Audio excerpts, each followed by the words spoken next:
Hey guys, you probably realized now that Mr. H is not here today. I have science meetings all day long. Lucky me. In this video, you will find out exactly what it is that you have to get done. You'll be working with your table and also individually throughout the course of this video. So pay attention to what's going on and we'll fill out information as we go.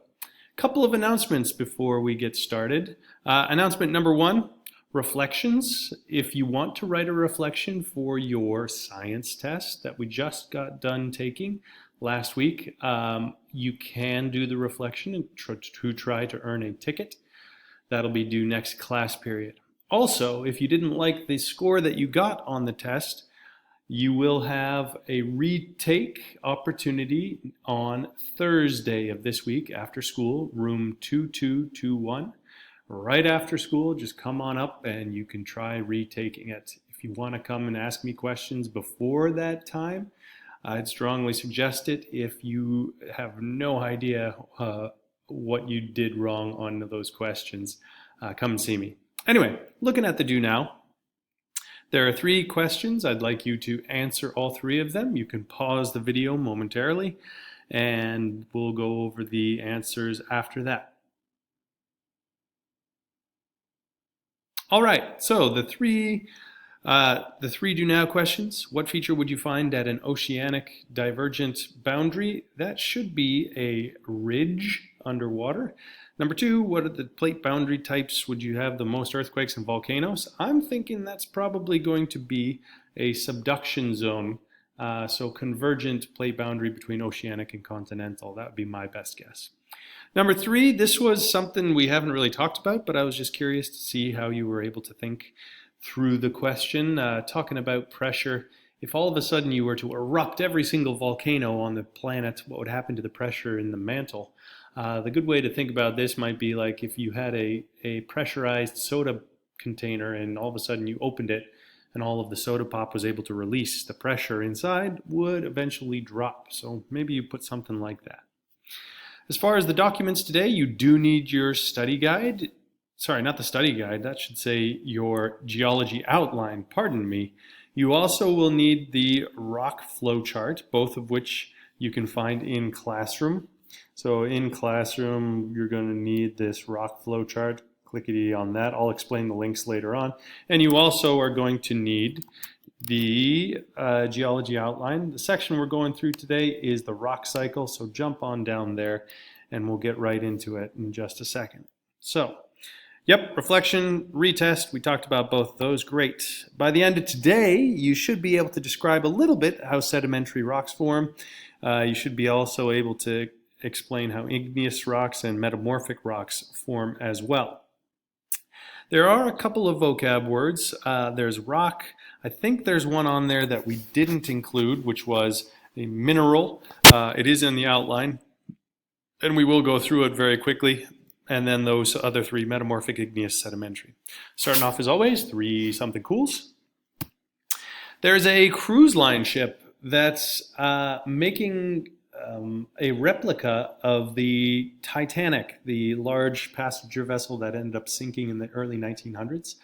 They're making it replica exactly the same, except they do have some modern amenities as well, like Wi-Fi, and obviously they'll have some safety features that the original ship didn't have. But other than that, everything, all of the restaurants, there's a swimming pool inside that's from the 1900s, all of the rooms, everything is going to be period-based. It's planned to go in 2018, so next year, if you want to sign up to get on that ship, go for it. It'll be pretty sweet. Second, something cool. Scientists have created some plastic material, or something that looks like plastic, and acts exactly like cling film, but it's made out of fruit and vegetables. So the plastic itself is edible. You could wrap things in it, and then when you were done unwrapping it and eating whatever was inside, you could actually just turn around then and eat the plastic wrap as well. It would be perfectly fine for you. So check that out. Third, something cool. Later this year, Google and Levi's, the clothing manufacturer, are coming out with the world's first smart jacket. The way it works is that it will be connected to your to your smartphone using Bluetooth.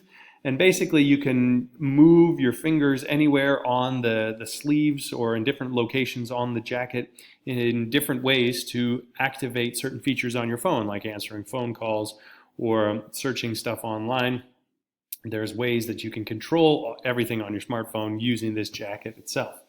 So check that out as well. All right, as far as today goes, we're going to start by talking about rocks. So if you haven't pulled up your outline and gotten down to the rock cycle section, please do that now. And there's a little bit that we have to try to talk about before you do some work together as a team. And we'll begin by talking a little bit about what we just got done learning. So we just finished learning about plate tectonics and the movement of all of these plates. And how they are made up of this outermost crust layer that are moving around on the mantle. What we're going to be looking at now then is specifically at these layers of crust, looking at the rock types that actually make them up, because there are 3 different rock types, and each of them are going to be formed a little bit differently. And based on how they're formed, they're going to have different properties and behave in different ways. So we're going to be looking at that. So here we go. We'll start off with a simple question. What is a rock? Now, we're not talking about the rock or rock and roll. We're talking about something that looks like a stone. And you might think that's a stupid question, Mr. H. A rock is just a little piece of stuff, hard rock. Everybody knows what a rock is. True, everybody does know what a rock looks like and they could describe it, but the actual definition of what it is a little bit more complicated. So what a rock actually is a solid mixture of something called minerals and other materials like fossils or other rocks or other organic material. That's a great definition to put down in our definition right here. I'll give you a second to do that. And you could pause the video actually if you need, because we're going to keep on going. So rocks are made up of all of those different things. Now, the first thing that you might see in this definition is not materials. Sorry, circled the wrong one. Minerals. What exactly is a mineral? Well, minerals are natural occurring pure substances that are solid, elemental, and have crystalline structures. And looking at that definition, you're probably going to be like, what the heck does that even mean? So let's break it down. A naturally occurring just means that it's something that happens in nature on its own.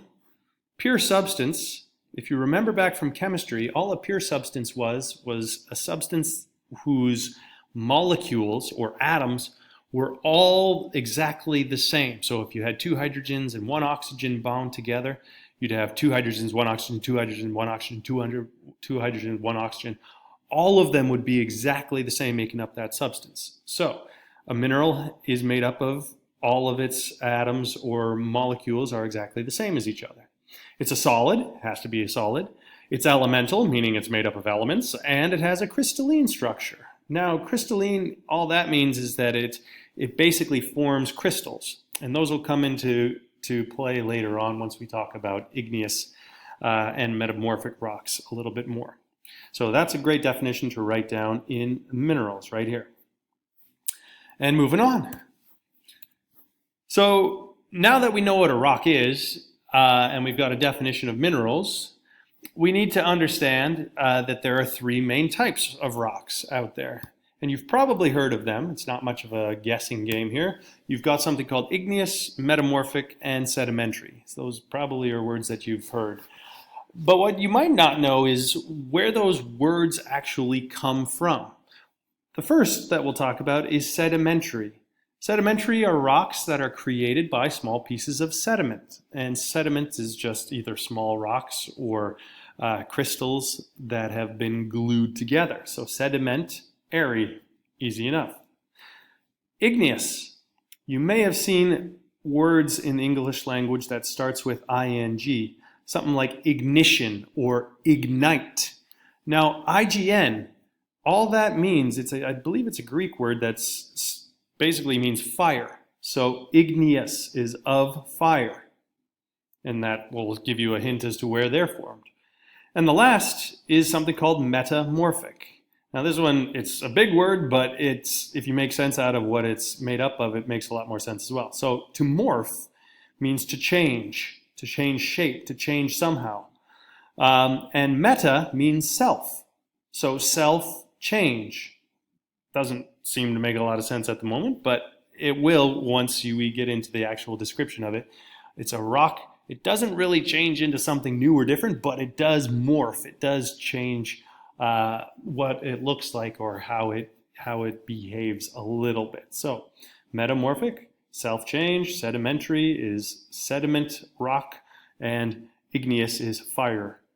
So I would put all three of those in your three rock types down here. You probably want to do that. And let's see, did I even write those down? I think I did. Igneous. Yeah!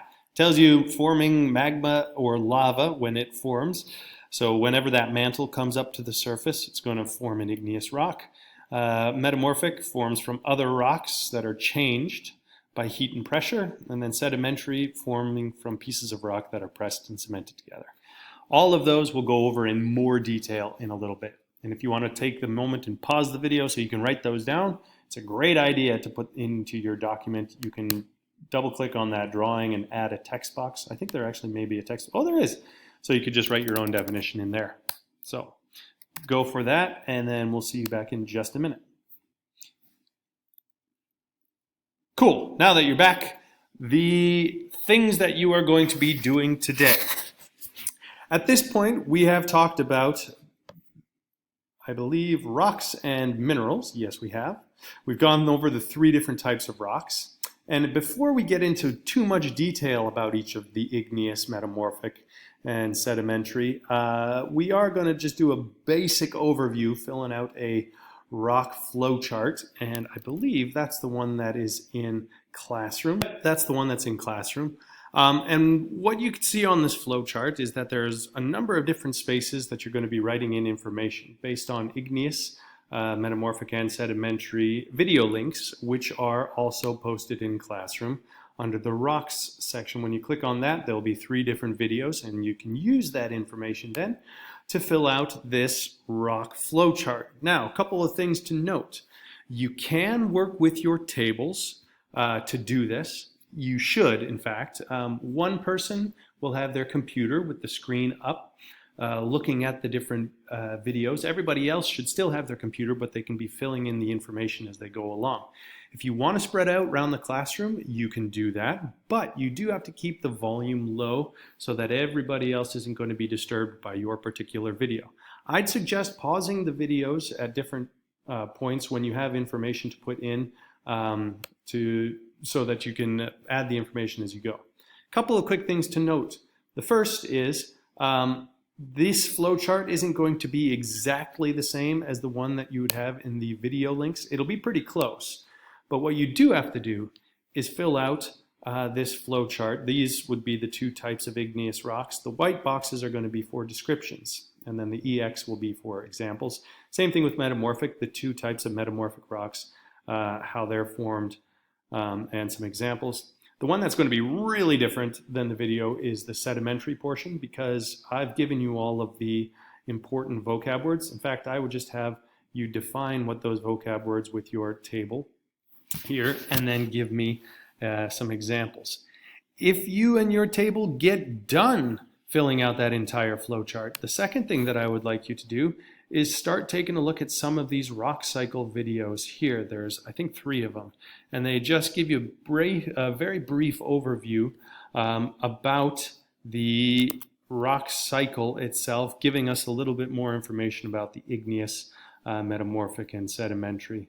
So you'll start doing that after you are done filling out your flowchart with your table. You can go back to your own seat using your headphones again. You can just listen to those videos and fill out any other information on your outline as you like.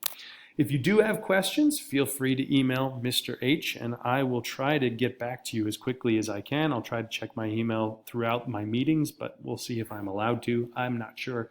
Other than that, do your best, and we will get more information for all of these when I see you next class period. So, good luck and have fun. Bye-bye.